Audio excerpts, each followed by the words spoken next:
The creature I'm pursuing is a voracious predator.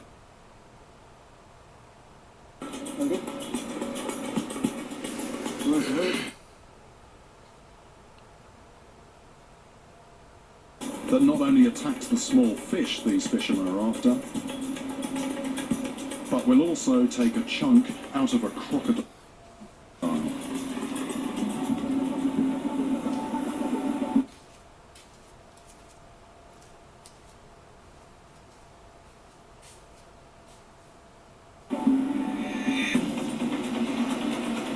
It's the Goliath Tigerfish.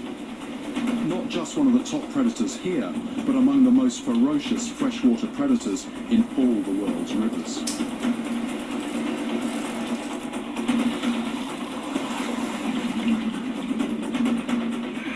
Goliath tigerfish are said to grow 6 feet long and weigh in excess of 100 pounds.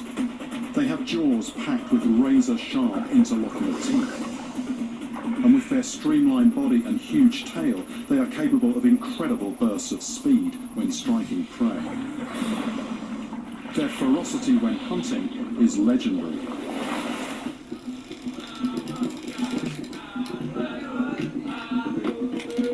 After weeks of no results, it's difficult to keep my focus. But I have to, because just one lapse in concentration, and I could miss the chance when it comes. This fish, I mean, it's basically a scaled up piranha, and once it gets to a case of being close quarters, you know, I'm going to have to be very careful indeed. I'm going to have to really watch my step and just take extreme care. I mean, that is where this fishing just has a totally other dimension. Part of me hoping that float's going to disappear and the line's going to go screaming out, but part of me thinking, well,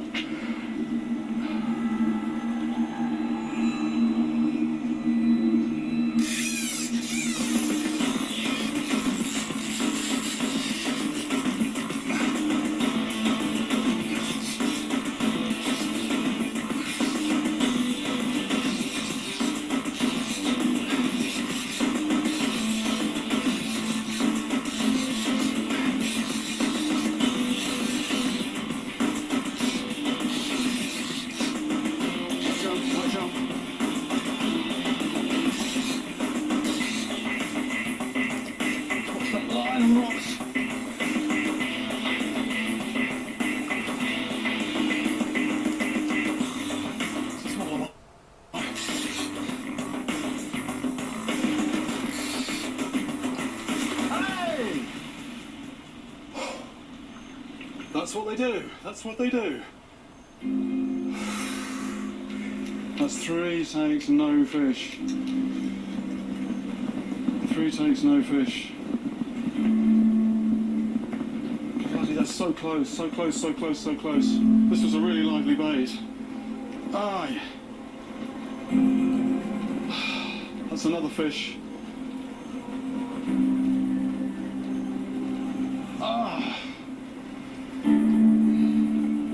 I'm thinking now with hindsight, you know, if I'd had more ironmonger in there, that might have...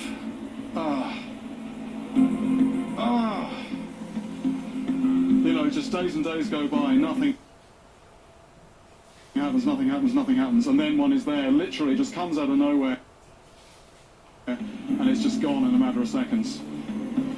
Damn! If I put this fish on, just rigged up, normally I could have had it, I could have bloody had it. If I'd had... I think I need to get another bait out there, I need to get another bait out pretty soon. I don't know if we've got any good baits. That was the good bait.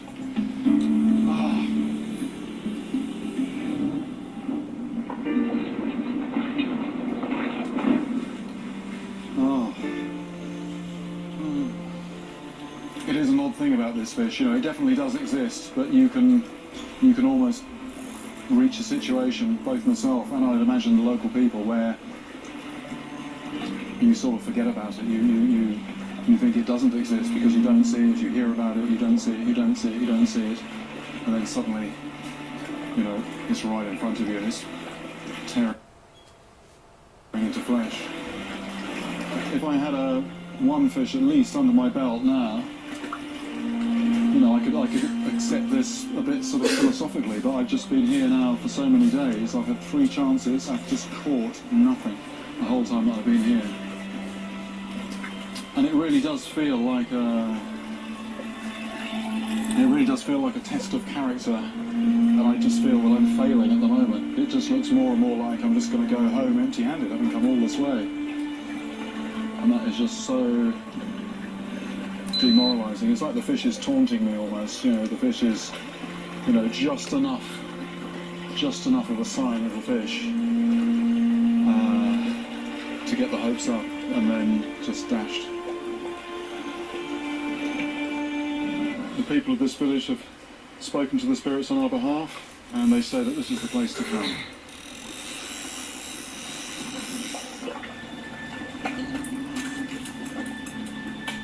I've been here for 3 weeks now, and I've had 3 hits, but still nothing tangible to show for all my efforts.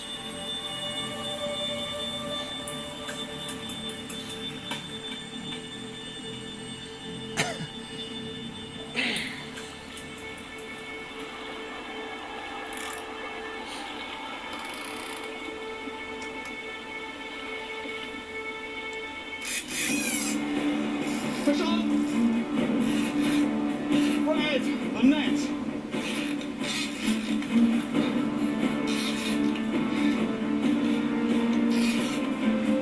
Okay, I've got to just keep pressure from above because there's rocks. And I've got...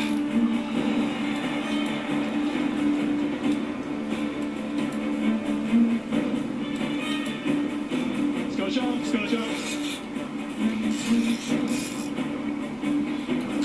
You're going to see the fish very soon. You're going to see the fish very soon. There it is. That's a good fish. Look at that. The net, the net, the net. Careful, Fred. Careful, careful, careful.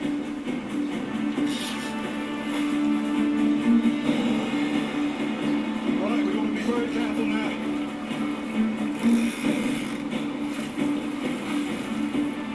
Ready for the net. We're going to get the head in.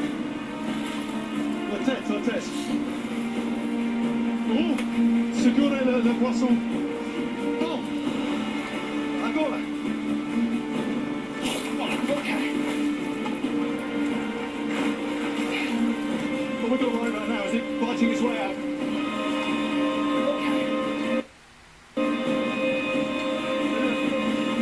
We got the fish, we got the fish. Now I want to do something that fishermen never do when they catch one of these monsters. Have a look at it, then release it alive, back into the river. The mouth is going, the fish is breathing, that's good. And the gills are going, that's good. This water is nicely aerated, that's a good thing as well. Now, those teeth! That will just take lumps out of other fish, it will take lumps out of crocodiles even, and there are stories well documented of that taking lumps out of people. Wow, there we go. Oof. What a freshwater monster this thing is.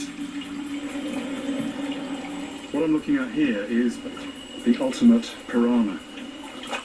Those teeth, just like a piranha's, triangular, sharp blades down the side, and they interlock. They interlock almost like scissors. They will just cut a lump out. 2 big differences though. One is piranhas hunt in packs. You know, this is a solitary hunter, and the other thing is the size. People who think that piranhas are scary, if they saw one of these things, I think their nightmares might be populated by a slightly different animal. One sort of diabolical anatomical detail on this fish is that it hasn't just got one hinge on its jaw, it's got a double hinge. It's got one hinge here, it's got another hinge there, which enables it to open that jaw much, much wider. So it can almost open like that and just come straight in and take a really huge bite out of its prey. It's just a murderous animal, this thing. This fish may look inactive now, but once it's revived a bit, there's a danger it could slice me at any moment. I actually don't want to let it go too soon, even though that's a risk to me. If I stay in the water, too long, beside it. But what I don't want is for this fish to swim into the powerful water and then just not be able to hold itself upright. It will just roll belly up and probably get sort of battered on some of these rocks here. So I want it to be completely recovered before it goes. You know, I want it to be able to swim off, keeping itself vertical, unaided. Mm-hmm. Oh, yes. No.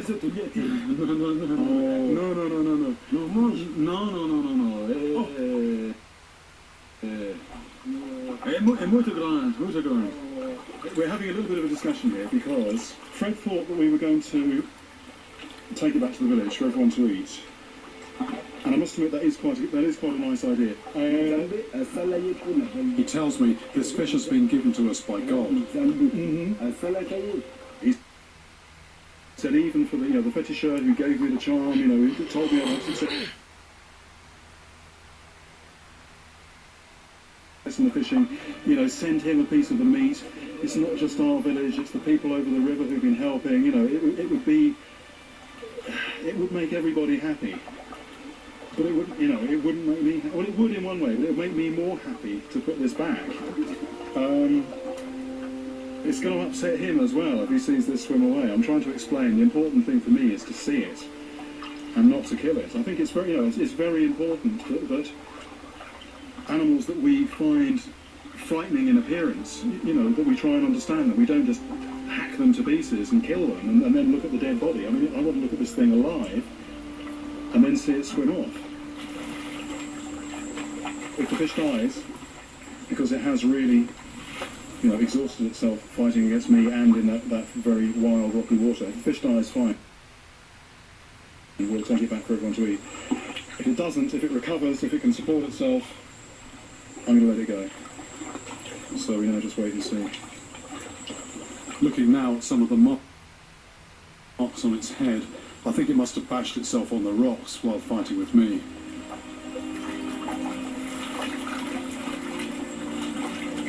It's possible that it might die, but what I want to do is give it the best chance possible.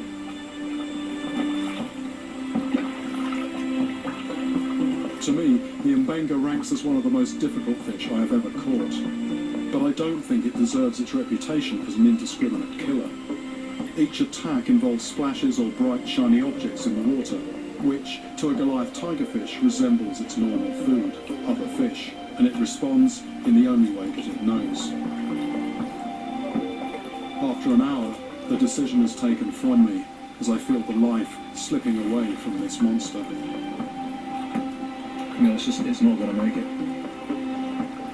So, the good thing is, although the fish has died, it really won't be going to waste.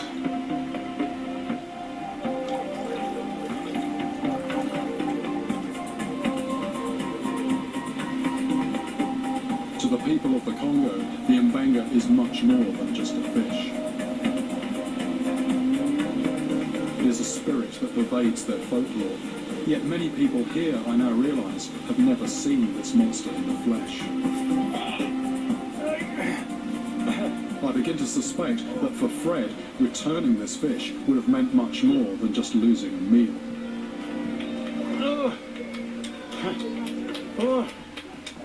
Bringing this fish out of the shadows into the light of day has been a monumental task. It's easy to tell myself now that my success was down to my persistence, but I still wonder how much was down to factors outside my control or understanding.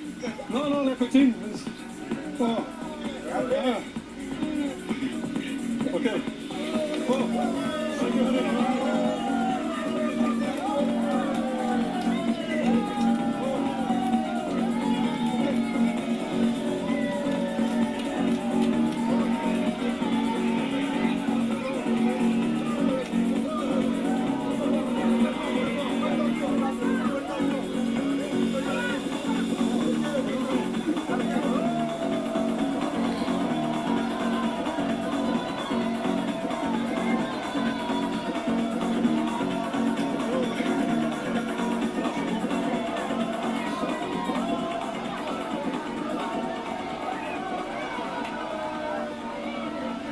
It's never good when a fish dies, but when it gets that kind of reaction, when you bring it in That's a big meal for lots of people. That's about 200 and odd people in this village. I think they're all going to have a piece of that.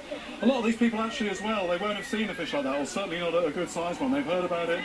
It is a legend, but they don't see them very often. So, you know, if a fish has to die, or a fish does die, at least, you know, a reaction like that is some sort of compensation. It's not the ending that I wanted, but it is fitting in a way.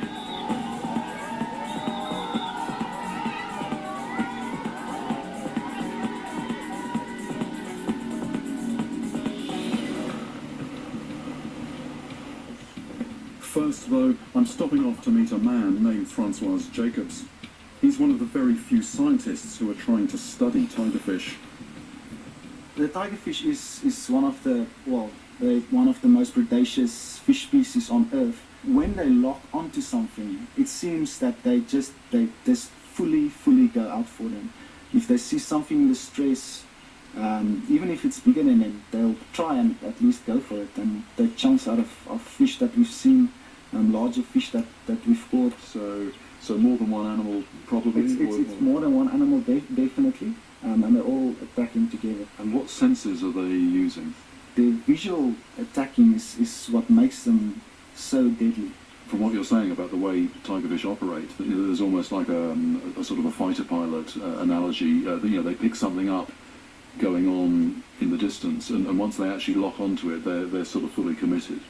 Yeah, definitely. As soon as one tigerfish goes, they do seem to attack in a pack. Why is it that there's so little known about tigerfish and their behaviour? It's mostly because they're in crocodile-infested waters, crocs and hippos everywhere, because of the dangers of working in these environments. What I want to do is actually get under the water and look at tigerfish. Would you have any general advice? Getting in the water with crocodiles. They're known to hunt humans, so if you're asking me if I want to swim with crocodiles and hippo, the answer is no. Good luck. Francois has confirmed that tigerfish, like piranhas, will attack animals much bigger than themselves. And he's reminded me, as if I needed it, that to put this to the test, I'll also have to deal with crocodiles. My immediate objective, though, is to find the tigerfish. What I'm doing is fishing a very flashy lure that will catch the sunlight, also cause vibrations, and the kind of places I've been looking out for are where you've got a bend, and what the bend will do, it will sort of create a sandbar followed by a drop-off, and it's exactly the kind of place where predators like to lurk and wait for smaller fish to pass in the current. By late afternoon, I'm still empty-handed. Little eddy over there, let's just try that. If there are tigerfish here, then they're very wary. No, I thought something was on there. My mind is starting to play tricks on me. It's sometimes hard to tell if I'm getting a knock on the lure or just snagging another weed. When it comes, though, the strike is unmistakable.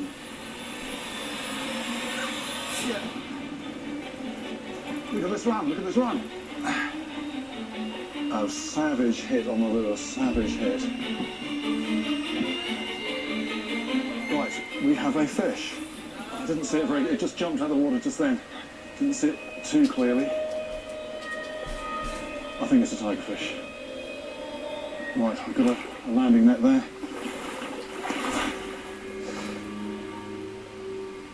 This toothy fighter is a young adult. Right. So there we go, it's a tigerfish. Why are they called tigerfish? Well, it could be because of the stripes. It could be because of the teeth. And those teeth are, oops, absolute signature of this species. So from the gills back, it's this very pretty streamlined fish, and then the head is almost like something out of your worst nightmares. So I think we can categorically say now that we're in tiger country.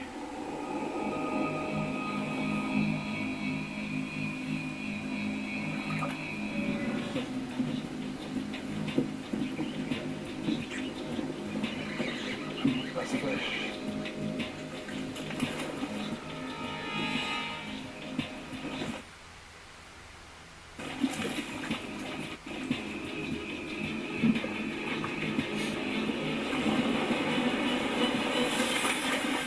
one is much bigger than my first catch. One very significant thing about this fish is the hinging in the mouth. You've actually got a double hinge there. You've actually got one hinge here, and then you've got a second hinge up here.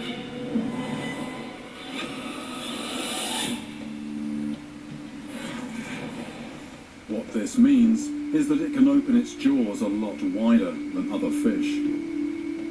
As a result, its bared teeth point forwards when it strikes, enabling it to cut large chunks out of animals much bigger than itself.